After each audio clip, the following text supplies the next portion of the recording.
It's an honor to share this stage with the president. When you think about it, the president and I are a lot alike. We both went to Harvard, we both have 2 children, and we both told Joe Biden we didn't have extra tickets for tonight's event. We also have something else in common. Like the president, I too recently got in some hot water by talking about a public official's good looks. It was the time I wouldn't shut up about that stone-cold fox, Secretary of Transportation Ray LaHood. Oh, man.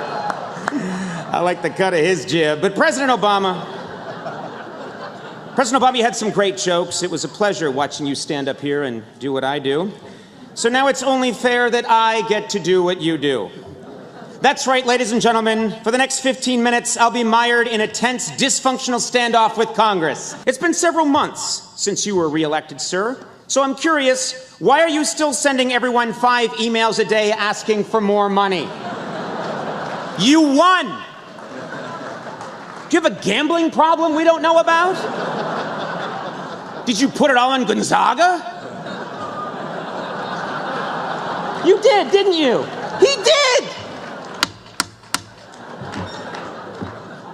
President Obama has already made a lot of changes in his second term.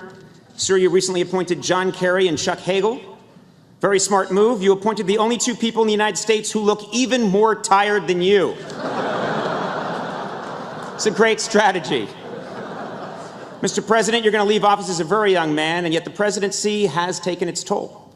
I don't want to alarm you, sir, but you're starting to look like a judge on Law and Order.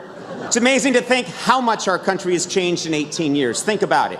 If in 1995 you told me that in 2013 we'd have an African-American president with a middle named Hussein who was just reelected to a second term in a sluggish economy, I would have said, oh, he must have run against Mitt Romney.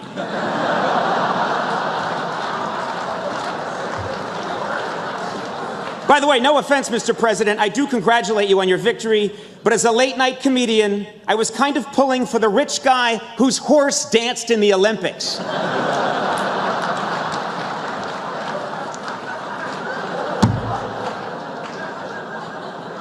The demographics of this country have been rapidly changing over the past 2 decades, and I look forward to hosting this event 18 years from now.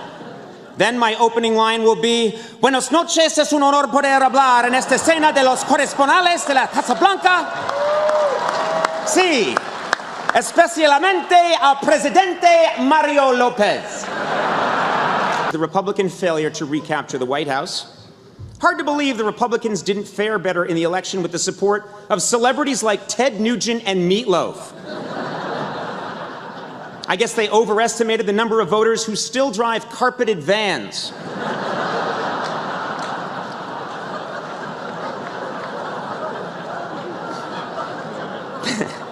But the Republican Party is on the mend. One rising star on the right is Senator Marco Rubio, or as he's known in the Republican Party, our black guy. If any of you are live tweeting this event, please use the hashtag incapable of living in the moment. Yeah. Yes. Yes. Yes. Also, to any U.S. senators here tonight, if you'd like to switch either your dessert or your position on gay marriage, please signal a waiter. We're all hoping, of course, that nothing happens with North Korea. And that got me wondering, what is with Kim Jong-un? Now, in the past, we've had really scary enemies like Saddam Hussein and Hitler. Now suddenly our nemesis is a pouty teenage boy who dresses like Rosie O'Donnell at the Emmys. Kim Jong-un doesn't understand that we aren't afraid of him. What that guy doesn't get is that we already have an unstable peninsula that will ultimately bring down America. It's called Florida. Now, I know the relationship between the president and the press can seem a bit strained at times. Some in this room have even accused the president of being distant and aloof. When I asked the president about it earlier, he said, oh, and then walked away. I recognize that this job can take a toll on you.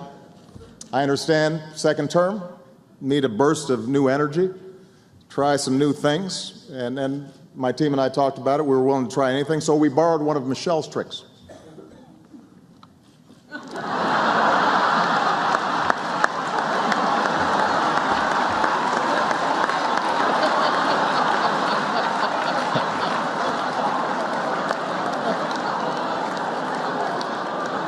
I thought this looked pretty good, but no bounce.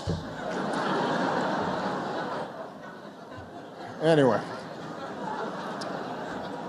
I want to give a shout out to our headliner, Conan O'Brien.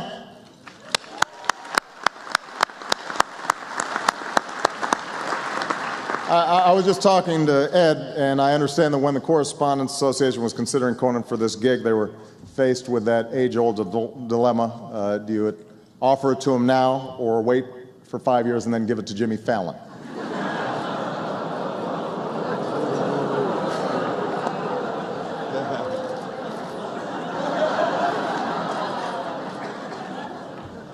That was a little harsh. I love Conan. The problem is that the media landscape is changing so rapidly. You can't keep up with it. I mean, I remember when BuzzFeed was just something I did in college around 2 a.m.